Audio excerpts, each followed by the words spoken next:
मोठ्या संख्येने आंदोलक या ठिकाणी जमा झाले आहेत। दुसरीकडे सीएसएमटी स्थानकाबाहेरची देखील ही दृश्य समोर येत आहेत। या ठिकाणी देखील आंदोलकांनी मोठ्या प्रमाणात गर्दी केलेली आहे।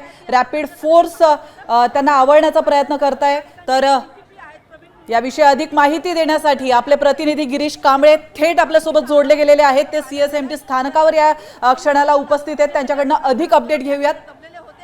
गिरीश, तुम्ही पाहत आहात या ठिकाणी मोठ्या प्रमाणात आंदोलक जमा झालेले आहेत। आत्ताची परिस्थिती काय?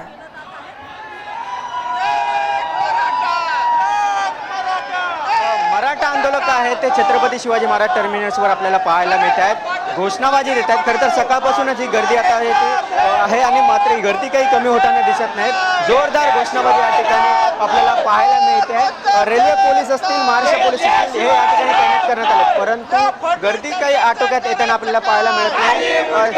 जोरदार घोषणाबाजी दिली आहे। कुठून आलाय? हिंगोली। काय मग इथेच राहणार आहे काय?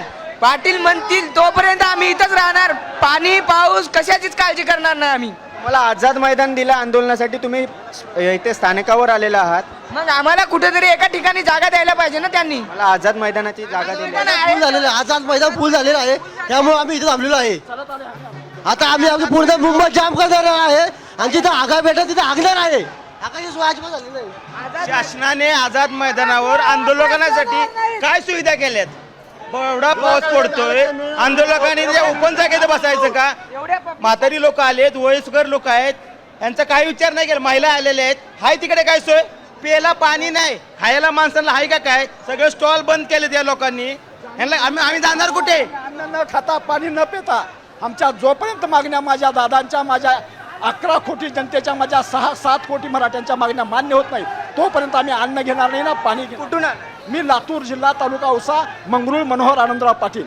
ते झालाय की काय? सोबत राहतो मी दादांच्या, मी एकटं काय सारा महाराष्ट्र सोबत घेऊन दादासोबत आहे। मी सुरुवातीपासून दादासोबत आलोय, काल आले आहे, मी त्यांच्यासोबतच आहे। तर कुठून आहे तुम्ही? सर्व एकच ग्रुपवाले आहात काय? आम्ही वेगवेगळ्या गावावरून आलेलो. आम्ही लातूरून आलेलो आहोत।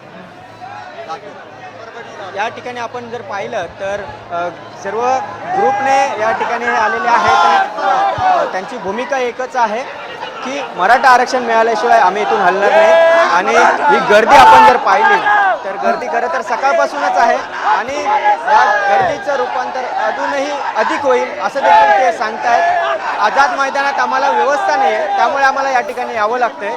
कोणतीही प्राथमिक जी व्यवस्था आहे ती व्यवस्था नाही आहे। चिखल झालेला आहे, बसायला त्या ठिकाणी नाही, महिलांना देखील बसायला या ठिकाणी जागा नाही आहे, चिखल झालेला आहे आणि त्यामुळे आम्ही या भागात आलेलो आहोत, आज रेल्वे स्थानकावर आलो आहोत असं त्यांचं म्हणणं आहे। गिरीश, आपण बघतो की मराठवाड्यातील मराठा समाजाचे अनेक कार्यकर्ते आलेत आणि पाटील म्हणतील तेच आम्ही ऐकणार। मात्र रेल्वे पोलिसांकडनं किंवा प्रशासनाकडून हे सीएसएमटी स्थानक थोडं खाली करण्याचे काय प्रयत्न सुरू आहेत का?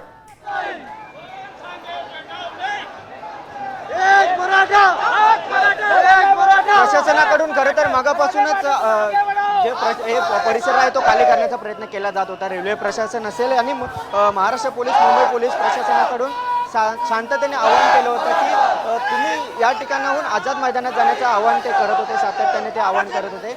याशिवाय रेल्वेच्या रुळावर उतरण्याचा देखील प्रयत्न केलेला होता, त्यांना देखील उतरू नये असं आवाहन केलेलं होतं। थोडंसं बाजूला राहून आंदोलन करा, शांतपणे बसा असं देखील आवाहन केलेलं आहे। मात्र मराठा आंदोलक आक्रमक आहेत आणि त्यामुळे ते या ठिकाणी दुपारपासूनच आल्यानंतर या ठिकाणी घोषणाबाजी आहे ती करत आहेत। प्रशासनाकडून रेल्वे स्थानक खाली करण्याचा पुरेपूर प्रयत्न हा केला गेला, मात्र त्यांना तेवढं मात्र यश आलेलं नाही। मोठ्या संख्येने गर्दी ही सध्या आपल्याला या स्थानकात पाहायला मिळते। जवळपास 250 पोलीस, रेल्वे पोलीस आहेत ते सज्ज करण्यात आले। याशिवाय 50 महाराष्ट्र सुरक्षा बलाचे जवान आहेत ते देखील या ठिकाणी तैनात करण्यात आले, मात्र गर्दी काही कमी होताना दिसत नाही। गिरीश, आपण बघतो की या सगळ्या मराठा समाजाच्या तुझ्याकडे आम्ही वेगवेगळी माहिती घेत राहू। तुर्तास जी माहिती तू दिलीस त्याबद्दल धन्यवाद। आता isakal.com आहे देशातील नंबर 1 ची मराठी न्यूज वेबसाईट। प्रत्येक अपडेटसाठी isakal.com ला नक्की भेट द्या।